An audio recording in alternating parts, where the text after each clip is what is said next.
صلى على الحبيب قلبك يطيب. بناتي واخواتي يا رب تكونوا بخير. النهارده بالصلاه على حضره النبي بالنسبه للشتاء الجميل اللي علينا دوت اللي ايه منشف معدتنا ومنشف قلبنا. هنعمل ايه؟ طبخه فلاحي بقى وطبخه من الزمن الجميل اللي هي ايه؟ الخبيزه اهي. بصوا الخبيزه والسلق. بصوا ورقه الخبيزه اهي، بصي عامله ازاي اهي، شايفه؟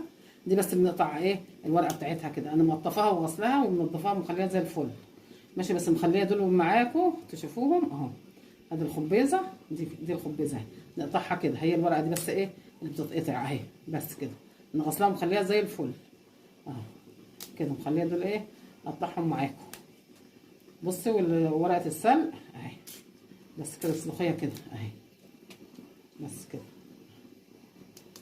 اهي ماشي. اطبخيها بقى وجربيها.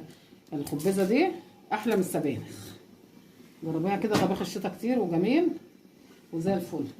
انا هنا ايه في الشوربه حاطه حبه رز. بص ملو المعلقه دي حبه رز بس اهي. سويتهم الاول عشان ايه؟ طبعا الخبزه مش هتاخد سوا اهي.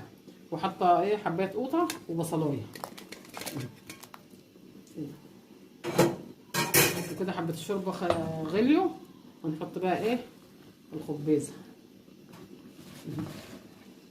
الخبزه وعليها حزمه كزبره ماشي. ادي الكزبره اهي اهي، فين الكزبره؟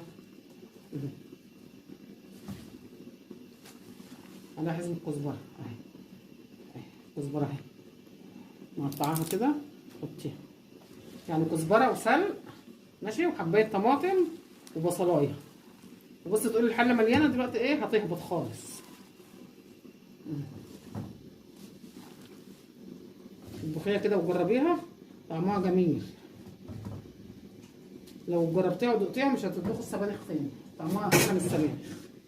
تعمليها طشه التومه بقى كده زي الملوخيه، تبقى تحفه التحف ورخيصه مش غاليه. يعني انت لو قاعده في الفلاحين حد هيشحتهم لك من الغيط كده، انما احنا بقى في القاهره كده يعني حقها ايه؟ بصي يعني مش هيجيب كيس شيبسي، رخيصه خالص واكله شتويه واكله جميله.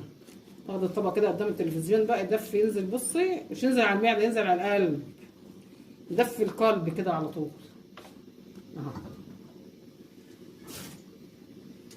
حطها بقى ايه تستوي